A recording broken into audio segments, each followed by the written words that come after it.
ஆண்டவராய் இயேசு கிறிஸ்து நாமத்தினாலே இந்த காணொளி மூலியமாக உங்களை சந்திப்பது நான் மிகுந்த மகிழ்ச்சி அடைகிறேன். தேவனுடைய பிள்ளைகளே, இந்த நாட்களிலே உன் கை பிரயாசத்தை நீ சாப்பிடுவாய், அவன் செய்வதெல்லாம் வாய்க்கும், அவன் மாவு தொட்டி ஆஸ்வதிக்கப்படும், அவன் போக்கிலும் வருகையிலும் ஆஸ்வதிக்கப்படுவான், நீ கடன் கொடுப்பாய், நீ கடன் வாங்க மாட்டாய் என்ற வாக்குத்தத்தங்கள் வேதத்திலே பல காரியம் இருக்கிறது. என் அன்புக்குரிய தெய்வ பிள்ளைகளே, இன்றைக்கு நாம் சில காரியங்களை வெற்றி பெறாத நிமித்தம் சோர்ந்து போகிறோம், கவலைப்படுகிறோம். என்ன நினைக்கிறோம்? கடவுள் நம்மகிட்ட இல்லை, அப்போ இந்த தொழிலில் வெற்றி இல்லை, இந்த பிஸ்னஸ்ல வெற்றி இல்லை, அப்போ கடவுளுக்கு தெரியாமல் நான் பண்ணிட்டோமோ, கடவுளுக்கு அறியாமல் நான் பண்ணிட்டோமோ, இல்லை கடவுளுக்கு பிரியம் இல்லையோ என்று சொல்லி ஏதோ ஒரு குற்ற மனசாட்சினாலே அந்த வியாபாரத்தையும் சரி, பிஸ்னஸும் சரி, அந்த தொழிலும் சரி விட்டுடலாம், வேண்டாம் என்பதெல்லாம் சொல்லிவிட்டு மன அழுத்தத்துக்குள்ள போற எத்தனையே தொழிலாளிகள், வியாபாரிகள் பல காரியங்களை பார்க்கிறோம். என் அன்புக்குரிய தெய்வ பிள்ளைகளை, நீங்கள் சின்ன தொழில் செய்கிறீர்களோ என்று தெரியாது, ஆனால் கர்த்தருடைய வாக்கு தத்தத்தை நம்ம பிடிக்கணும். வேதத்தை இரவும் பகலும் தியானமா இருக்கிற மனுஷன் பாக்கியவான், அவன் செய்வதெல்லாம் வாய்க்கும். அன்புக்குரியவர்களே, நான் தகப்பன் நம்முடைய பிரயாசங்களை ஆஸ்வதிக்கிற தகப்பன். வேதத்துல பாருங்க, லூக்கா 5ஆம் அதிகாரத்துல அங்கே அநேக படகுகள் கரையில் இருந்தது. ஆண்டவராய் இயேசு கிறிஸ்து குறிப்பிட்ட ஒரு படகுல ஏறினார். அது சீமோன் பேதுருடைய படகா இருந்தது என்று வேதம் சொல்லுது. அன்புக்குரியவர்களே, அங்க பேதுரு என்ன செய்து கொண்டிருந்தார் என்றால் வலையை அலசி கொண்டிருந்தார். இந்த சம்பவங்களை நீங்கள் பல முறை படிச்சிருக்கலாம், பல முறை நீங்கள் கேட்டிருக்கலாம். அன்புக்குரியவர்களே, ராவு முழுதும் பிரயாசப்பட்டும் ஒன்றும் அகப்படாமல் மன தளர்ந்து போய் வீட்டுக்கு போகாமல், ஒருவேளை அப்படி வீட்டுக்கு போனால் மனைவிக்கு என்ன பதில் சொல்வது, பிள்ளைகளுக்கு என்ன பதில் சொல்வது, கடன்காரங்க என்ன பதில் சொல்வது, பல விதமான கேள்வி இருக்கலாம். ஆனால் பேதுரு மன தளர்ந்து போகாமல் தன் வலையை அலசி கொண்டிருந்தார் என்பதற்கு ஆராய்ந்து சோதித்து பரிசித்து, பலன் இருக்குது, விழிப்பு இருக்கு, உற்சாகம் இருக்கு, எல்லாம் இருந்தும் தோல்விக்கு என்ன காரணம் இன்னைக்கு அதை பார்க்கறது கிடையாது. ரொம்ப பேர் பார்க்கறதுல யோசிக்கிறதே கிடையாது. எடுத்தோடனே நஷ்டமாயிடுச்சு, வியாபாரம் நஷ்டமாயிடுச்சு, தொழில நஷ்டமாயிடுச்சு, இதையே சொல்லி சொல்லி சொல்லி அநேகர் மன அழுத்தத்துக்குள்ள போற காரணமே நீங்க சொல்ற அந்த அறிக்கைகளும் வார்த்தைகள் தான். என் அன்புக்குரியவர்களே, ஒரு முறை ஒரு பெரிய கோட்டீஸ்வரர் அவன் என்ன செய்கிறான், பல கோடிகள் தொழில வியாபாரத்தில் நஷ்டமாகிவிட்டது. கலந்து போயிட்டு ஒரு முறை அவர் என்ன செய்யறாரா, அப்படி நடந்து போகும்போது ஒரு ஒரு பக்கத்துல ஒரு கல் போட்ட இடத்துல உட்கார்ந்து கொண்டிருக்கிறார். அந்த கல் மேல உட்கார்ந்து அவர் யோசிக்கிறார், இப்படி லாஸ் ஆகிவிட்டதே, இப்படி நஷ்டமாகி விட்டதே என்று கவலைப்பட கொண்டிருக்கும் போதே திடீர்னு பார்த்தா திரும்பி பார்க்கும்போது ஒரு குப்பை தொட்டி இருந்தது. அந்த குப்பை தொட்டியை பார்த்து சொன்னாரா, பார் கடைசி எங்க வந்து குப்பை தொட்டிக்கு வந்துட்டோன்னு சொல்லி அவரே தன்னைத்தானே யோசித்து கொண்டிருக்கும் போது அங்கே ஒரு குப்பை பொறுக்கிறவர் அட்டை பொறுக்கிறார். மாடுகள் இலையை சாப்பிடுது, நாய்கள் அதோட ஆகாரத்தை சாப்பிடுது. இப்படி பல காரியங்கள் அங்க அந்த குப்பத்தை நடக்கும் போது அப்ப யோசித்தார், குப்பை என்று சொன்ன மனிதன் இப்போ அது குப்பையா இருந்தாலும் அது பலருக்கு அவங்களுக்கு அது உதவியா இருக்கு, பிரயோஜனப்படுதுன்னு சொல்லி அவர் எழுந்து போயிட்டார். என் அன்புக்குரியவர்களே, இந்த பேதுரும் பாருங்க தளர்ந்து போகாம அவர் என்ன செய்தார் தெரியுங்களா, வலையை அலசி கொண்டிருக்கிறார். எப்போதும் நீங்கள் உங்களை சோதித்து பாருங்க, பரிசித்து பாருங்க. ஒரு வெற்றிக்கு ரகசியம் அதுதான். யோசுவா காலத்திலே 3000 பேர் தோல்வியை சந்தித்தார்கள், மரணம் அடைந்தார்கள். யோசுவா போய் அழுவும் போது கர்த்தர் சொன்னார், ஆனால் அதை எழுந்துரு என்று சொன்னார். சோதித்துப்பார். என் அன்புக்குரியவர், இன்றைக்கு கடவுள் சொன்ன பேதருக்கு ஒரு முதல் வார்த்தை, சற்று தள்ளும்படி. உங்களுடைய கவலைகளும் வருத்தங்களும், ஏன் மன அழுத்தத்துக்குள்ள போற நீங்கள் சற்று தள்ளுங்கள், அது எண்ணத்தை விட்டு தள்ளுங்கள். உங்க சொந்த பலத்துல எப்படியாவது மேலே வரலாம், பெரிய காரியம் செய்யலாம். ஒருவேளை உங்க பலத்தை சார்ந்து, உங்க வார்த்தையை சார்ந்து யாரோ சொன்னாங்க என்று சொல்லி மற்றவர்களை பார்த்து நீங்கள் ஒருவேளை இந்த தொழிலையும் வியாபாரத்தையும் நீங்க இறங்கி செய்திருக்கலாம். என் அன்புக்குரியவர்களே, கர்த்தருடைய ஆலோசனை இல்லாமல் செய்த நிமித்தம் ஒருவேளை நீங்கள் சோர்ந்து போயிருக்கலாம். சோர்ந்து போவாதீர்கள், சற்று தள்ளுங்கள்.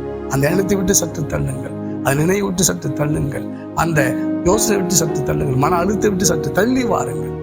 பேதுரு சற்று தள்ளினார். ஆண்டவராய் இயேசு கிறிஸ்து அந்த படகுல போதகம் பண்ணினார். என் அன்புக்குரியவர்களே, பண்ணி விட்டு சொன்னார், ஆழத்துல கொண்டு போய் வளைய போடு. நன்றா கவனிங்க. சற்று என்பது கவனிக்க வேண்டாம், அங்கு அழுக்கும் கந்தையும். அப்ப தள்ளி என்ற வார்த்தை அங்க பாருங்க, அலைகள். இந்த அலைகள் மாத்திரம் இயேசு பிரசங்கம் பண்ணினாலும் ஆனால் அற்புதங்கள் செய்யவில்லை, கொண்டு போன்றார். ஏனென்றால் அலைகள் என்பது யாக்கோபு புஸ்தகம் 1 அதிகாரம் 6, 7, 8 பார்த்தீங்கன்னா, இருமனம் உள்ளவன் அலைக்கு ஒப்பா இருக்கிறான் என்று சொன்னார். அப்ப இருமனம் உள்ளவன் கடவுள்கிட்ட எதுவும் பெற முடியாது, வெற்றியை பெற முடியாது, ஜெயத்தை பெற முடியாது. இந்த மன உறுதி நான் பெற்றுக்கொள்வேன். தாவீது கூட மன தளர்ந்து போனார், எல்லாம் இழப்பு வந்தது. 1 சாமுவேல் புஸ்தகத்தை நீங்கள் 30 அதிகாரம் வீட்டில வாசித்து பாருங்க. தளர்ந்து போனார், ஆனால் கர்த்தருக்குள்ள தன்னை திடப்படுத்தி கொண்டு கர்த்தருடைய சமூகத்தில் ஆலோசனை கேட்கிறார். இப்போ நீ சகலத்தையும் திருப்பிக் கொள்வாய் என்று கர்த்தருடைய வார்த்தை வந்து தாவீது எழுந்து புறப்பட்டார். 1 சாமுவேல் 30:19 சொல்கிறார், அவன் ஒன்றும் குறைப்படாமல் திருப்பிக் கொண்டான், சகலத்தையும் திருப்பிக் கொண்டான். இன்னைக்கு கர்த்தருடைய வார்த்தையை நோக்கி நீங்க சகலத்தையும் திருப்பிக் கொள்வீங்க. கலந்து போவாது. தொழில நஷ்டங்கள், என் பணம் இழந்துட்டேன், அது மறுபடியும் வருமா, இப்படி பல விதமான யோசனை, தூக்கம் இல்லாமல் செத்தலாமா, எங்கேயா போகலாமா, என்ன செய்ய தெரியாம குழப்பத்துக்குள் இருக்கிற கர்த்தருடைய பிள்ளைகளே, கர்த்தருடைய மகளே, கர்த்தருடைய செல்ல பிள்ளைகளே, சோர்ந்து போவாதுங்க. நம்ம ஆண்டவர் வெற்றி தருகிற கடவுள், ஜெயத்தை கொடுக்கிற கடவுள். ஆதாம் இழந்து போனதையும் இயேசு கிறிஸ்து மூலமா நமக்கு மறுபடியும் நன்மை தருகிறார் என்றால் உன்னை என்னை நேசிக்கிறார். இழந்து போன அப்பாவுடைய அன்பையும் சுத்தியும் கெட்டகுமார் வரும்போது மறுபடியும் கொடுத்தார். ஆழத்தில் கொண்டு வார். ஆழம் என்பது அமைதியான இடம், உங்க ஆத்மா இளைப்பாறக்கூடிய இடம் தான்.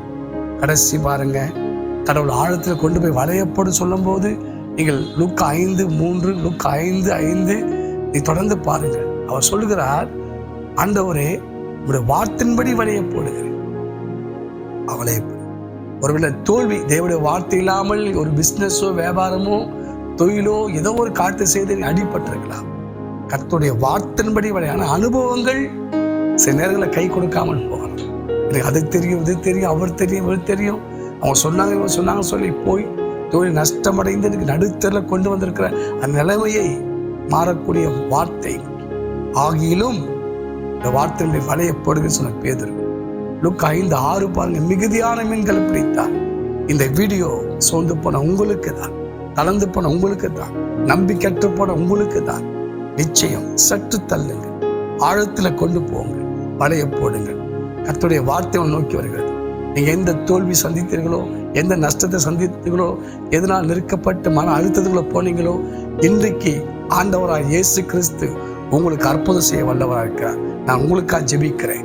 இந்த நாள் அற்புதத்தின் நாள். நீ இழந்து போன ஆசீர்வாதத்தை, இழந்து போன தொழிலை, இழந்து போன பணத்தை நீங்கள் மறுபடியும் திருப்பி கொள்ளும்படியாக, நீ இழந்து போன சுகமா இருக்கலாம், குடும்பமா இருக்கலாம், மனைவியா இருக்கலாம், பிள்ளைகளா இருக்கலாம், நீ சேர்த்து வச்ச பணமா இருக்கலாம், கர்த்தர் திருப்பி கொள்வார். இழந்ததை தேடவும் ரட்சிக்கவும் மனசுக்குமார் உலகத்துக்கு வந்தார். கவலைப்படாது. உங்களுக்காக நான் ஜெபிக்க விரும்புகிறேன். அன்பின் பிதாவே, என் ஆண்டவராய் இயேசு கிறிஸ்துவின் நாமத்தை கொண்டு வருகிறேன். இந்த காணொளி மூலியமாய் கர்த்தாவே, இந்த சத்தத்தை கேட்கிற பிள்ளைகள் ஆண்டவரே, தொழில் நிமித்தம் பணம் இருக்கும்போது மன தளர்ந்து போகாமல் இறங்கி செய்த அந்த தொழில் இன்றைக்கு கை கொடுக்காமல், வருமானம் இல்லாமல், லாபம் இல்லாமல், யாரோ ஒரு வார்த்தையை கேட்டு ஆலோசனை கேட்டு இறங்கி செய்து அந்த தொழில் இன்னைக்கு முடக்கப்பட்டு மூடப்பட்டு நஷ்டமடைந்து ஆண்டவரை என்ன செய்ய தவிக்கிற பிள்ளைகளுக்கு, ஆண்டவரை தொழில் நீதியாய் முடக்கப்பட்ட பிள்ளைகளுக்கு, ஆனால் பணங்கள் முடக்கப்பட்ட பிள்ளைகளுக்கு, பிஸ்னஸ் முடக்கப்பட்ட பிள்ளைகளுக்கு ஆண்டவரை சோர்ந்து போய் கடவுள் நிச்சயம் செய்வார் என்று உடைய சமூகத்தை விடாமல், உடைய வார்த்தை விடாமல் ஆண்டவரை நோக்கி இரவும் பகலும் நோக்கி கூப்பிடுற பிள்ளைகளுக்கு இன்னைக்கு நியாயம் செய்யும்படியாக செய்யும்படியாக, அற்புதங்களை செய்யும்படியாக ஆண்டவர் இந்த முடக்கத்திலிருந்து உடைய பிள்ளைகளை இயேசுவின் நாமத்திலே நான் வெளியே கொண்டு வருகிறேன் ஐயா. சிறு தொழிலாக இருந்தாலும் தனக்கு உதவி செய்த மக்களை நம்பி நான் கடையை போட்டேன், ஆனால் எனக்கு யாரும் உதவி செய்ய வரவில்லை, யாரும் எனக்கு உதவி செய்யவில்லை என்று தளர்ந்து போனேன். என் அன்பு தாயே, என் அன்பு சகோதரனே, இன்றைக்கு இயேசுவின் நாமத்தினாலே பலன் உள்ளவனுக்கும் பலன் அற்றவனுக்கும் ஆண்டவர் உதவி செய்ய வல்லவர். உங்களுக்கு இப்போது இயேசுவின் நாமத்தில் உதவி கிடைக்கும்படி நான் பேசுகிறேன், அற்புதமாய் பேசுகிறேன். ஆண்டவர் தொழில் நிமித்து இழந்து போய் மன அழுத்தங்கள், ஆண்டவரை பல கோடி கணக்கான ஆண்டவரை பிசினஸ்ல போட்டு இன்னைக்கு நஷ்டமடைந்து மன நெருக்கத்தில் ஆண்டவரை வட்டி கட்ட முடியாமல் தளர்ந்து போய் வாழ்வா சாவா என்று ஒவ்வொரு நாளும் போராடி கொண்டிருக்கிற பிள்ளைகளுக்கு இன்றைக்கு ஒரு அற்புத நாளாய் மாறுவதாக இயேசுவின் நாமத்தினாலே. ஆண்டவரை பேதுருக்கு ஆலோசனை கொடுத்த கடவுள், வார்த்தை கொடுத்து ஆழங்களை கொண்டு போய் அற்புதம் செய்த கடவுள், பெரிய பெரிய மீன்களை பிடிக்க செய்த கடவுள், ஆவியானவர் இன்றைக்கு இந்த பிள்ளைகள் இந்த வீடியோ பார்க்கும் போது கேட்கும் போதே ஒரு அற்புதம் நடக்கும்படியாக பேசுகிறேன். இயேசு கிறிஸ்துவின் நாமத்தில் இப்போது வல்லமை இறங்கி தொடுவதாக, அவருடைய கையின் பிரயாசத்தை ஆசீர்வதிப்பதாக. முடக்கப்பட்ட கம்பெனிகள் இப்போது இயேசுவின் நாமத்தினால் திறக்கப்படும்படியாக ஜெபிக்கிறேன். கூட நண்பனால தொழில் முடக்கப்பட்டு ஏமாற்றப்பட்டு நான் சொத்தையும் பணத்தையும் கொண்டு போய் ஆண்டவரை நடுத்தரில் கொண்டு நிறுத்தின அந்த மக்களை சந்தியும் இப்போதே அவரை தூக்கி நிறுத்துவீராக. பலன் உள்ளவனுக்கும் பலனற்றவனுக்கும் உதவி செய்கிற கடவுள் ஆண்டவரே, இயேசுவின் நாமத்தினால் இப்போது அற்புதம் நடப்பதாக. எபிரேயர் 2:18 படி அவர் தாமே சோதிக்கப்பட்டு பாடுபட்டதினாலே சோதிக்கப்பட யாவருக்கும் உதவி செய்ய வல்லவர். இன்றைக்கு இயேசுவின் நாமத்தில் இந்த சோதனைக்குள்ள போற ஒவ்வொரு பிள்ளைகளுக்கும் அற்புதம் நடக்கும்படியாக பேசுகிறேன், அதிர்ச்சி நடக்கும்படியாக பேசுகிறேன். இயேசுவின் நாமத்தினாலே அது நெருக்கடிந்து பிள்ளைகள் வெளியே வருவாராக, வெளியே வரட்ட இயேசுவின் நாமத்தில். அந்த மன அழுத்தத்தில் வெளியே வருவாராக இயேசுவின் நாமத்தில். இது நிமித்தம் தூக்கம் இல்லாமல் நிம்மதி இல்லாமல் குடும்பத்தை அமைதி இழந்து போன பிள்ளைகள், பணத்தை இழந்து போன பிள்ளைகள், தொழிலை இழந்து போன பிள்ளைகள், குடும்பத்தை இழந்து போன பிள்ளைகள் மறுபடியும் திருப்பி கொள்ளும்படியாக, அந்த பணம் மறுபடியும் வரும்படியாக, தொழிலை மறுபடியும் செய்யும்படியாக இப்போது இயேசுவின் நாமத்தினால் அற்புதம் நடக்கும்படியாய் பேசு, அற்புதம் நடக்கும்படியாக ஜெபிக்கிறேன். இயேசுவின் நாமத்திலே இந்த நிலைமைக்கு கொண்டு போன அந்த பொல்லாத ஆவி, மாந்திரிகத்தினால முடக்கின மந்திர வல்லமைகள் உடைக்கப்படுவதாக, பொல்லாத வல்லமை உடைக்கப்படுவதாக, அசுத்த வல்லமை உடைக்கப்படுவதாக, தொழில் ரீதியாக முன்னேற விடாதபடி இருக்கிற பில்லி சுழித்தின் ஆவி, தகடுகள் மூலியமா, செத்தாவிகள் மூலியமா, தரித்திரத்தின் ஆவிகள், நெருக்கத்தை கொண்டு வர ஆவிகள் எல்லாம் வெளியேறிய இயேசுவின் நாமத்தில்,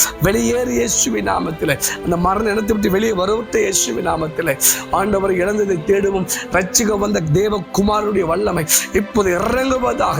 பிள்ளைக்கு இழந்ததை மறுபடியும் பெற்றுக்கொள்ளும்படியா, இழந்த சொத்தை மறுபடியும் பெற்றுக்கொள்ளும்படியா, இழந்த குடும்பத்தை மறுபடியும் திருப்பிக் கொள்ளும்படியா கோர்ட்டு கைமா அலைகிற பிள்ளைகளுக்கு இன்றைக்கு இயேசுவின் நாமத்திலே அற்புதம் நடக்கட்ட. இயேசுவின் நாமத்தில் நீதி நாயை கிடைக்கும்படியாய் பேசுகிறேன் இப்போது இயேசுவின் நாமத்தினால். இது நிமித்த நெஞ்சு வலி, தலைவலி, குழப்பத்தின் ஆவி, மரண யோசனை வெளியே வரட்ட பிள்ளைகள் அற்புதம் நடக்கட்டும். அந்த மூடப்பட்ட கம்பெனிகள், மூடப்பட்ட பிசினஸ் வருமானங்கள், வியாபாரங்களை மறுபடியும் திறந்து குடிப்பீராக இயேசுவின் நாமத்தினால். குறிப்பீராக. ஏமாத்தி கொண்டு போறவங்க தூங்க விடாதீங்க இயேசுவின் நாமத்தில். அவன் எந்த திசையிலே ஆண்டவரை ஏமாத்தி கொண்டு போய் அந்த பணத்தை அவன் அனுபவிக்கவே கூடாது ஐயா, அந்த சொத்தை அவன் அனுபவிக்கவே கூடாது ஆண்டவரை. உங்க பிள்ளைகளை நிம்மதி கெடுத்தவனை தூங்க விடாதீங்க இயேசுவின் நாமத்தில். அந்த பணம் மறுபடியும் வரட்டும், அந்த சொத்து மறுபடியும் வரட்டும், அந்த வீடு மறுபடியும் வரட்டும், அந்த நிலம் மறுபடியும் வரட்டும் இயேசுவின் நாமத்தில். இந்த பிள்ளைகள் கைக்கு அது வரம்படியா நான் பேசுகிறேன். இந்த நேம் ஆஃப் ஜீசஸ் கிரைஸ்ட். ஆதாம் இழந்ததை மறுபடியும் உம்முடைய மூலியமா எனக்கு கொடுத்த தகப்பனே இயேசுவின் நாமத்தினால இன்றைக்கு ஒரு அற்புதம் நடக்கட்ட ராஜா. ஆண்டவரே, பிள்ளைங்க வாழ்க்கையில சீர்கெட்டு போயிருக்கிறதே, ஆண்டவரே குடும்பத்தை சீர்கெட்டு போயிருக்கு, தொழில சீர்கெட்டு போயிருக்கு, எல்லாவற்றையும் சீர்படுத்த முடியாது. உங்களுடைய வெளிச்சம், உங்களுடைய வார்த்தை பிள்ளைங்களுக்கு என்ன செய்ய வேண்டும், அற்புதம் நடக்க வேண்டும் ஜெபிக்கிறேன். நெருக்கடி வெளியே வருவார்களாக இயேசுவின் நாமத்தினால், நெருக்கடி வெளியே வருவார்களாக இயேசுவின் நாமத்தினால்.